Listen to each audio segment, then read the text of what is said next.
What's up, everybody? Welcome to Podcast Now Plus. I'm Alex, and in this video, I want to talk about Stray. We seemingly have a possible release date. Now, I guess that's a lot of maybes, right? But no, according to PlayStation Game Size, this is a pretty good Twitter user. According to PlayStation Database, Stray is coming July 19th, 2022 at 8 a.m. Pacific time. Maybe it's just a placeholder, and that's that. Now, we've had, going by the PlayStation database, I will be honest, immediately is generally risky, okay? It doesn't immediately mean the game is going to come out, but it's a pretty okay thing to look at. I don't think it's, negative. I don't think it's going to blow up in your face. And there's other things kind of around Stray in terms of when we would expect it to release, which would be around this summer. So, that's not much, but that's kind of everything you need, right? We have heard, we expect this game to kind of come out in this middle portion of the year. July would make a ton of sense to do that, by the way. And also, actually I've used this logic before.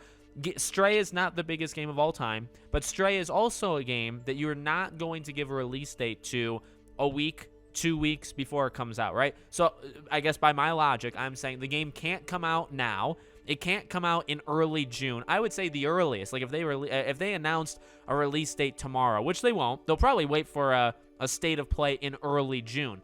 So if they do that, when could they have the game come out? Well, in my opinion, for a game like Stray, you would want to give people around 3 to 5 weeks, somewhere in that range. I think for a game, and this is historically shown, for God of War or Horizon or stuff like that, those kind of games you give months and months. The only time that really hasn't happened is when Ghost of Tsushima and The Last of Us Part 2 swapped, and The Last of Us 2 was delayed indefinitely, remember, for a very short period of time. That was the closest they've ever gotten, but even before then, you knew those games were coming out around that time. You know what I mean? So even with that example, it's not even a good example to prove the opposite of what I'm saying. So I think it's rather likely we're looking at Stray sometime in July or August. I mean, maybe it's pushed back till August. But I think if you did a state of play first 2 weeks of June, right, which seems like what they're going to do, you announce the release date, it comes out about a month later.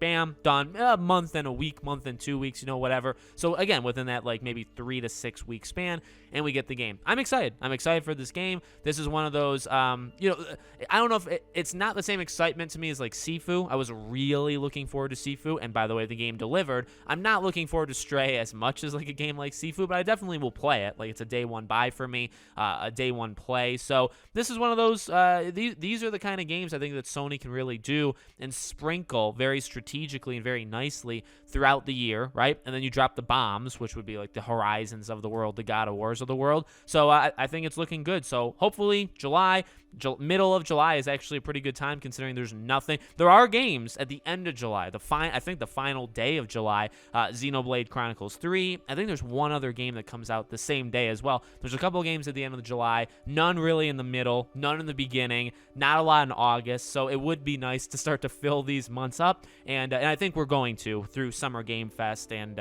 through other things. I think we'll be able to fill the rest of the time up. So let me know what you guys think. Make sure you're subscribed, bell icon turned on so you know when all these videos go up. I hope to see you all on the next one.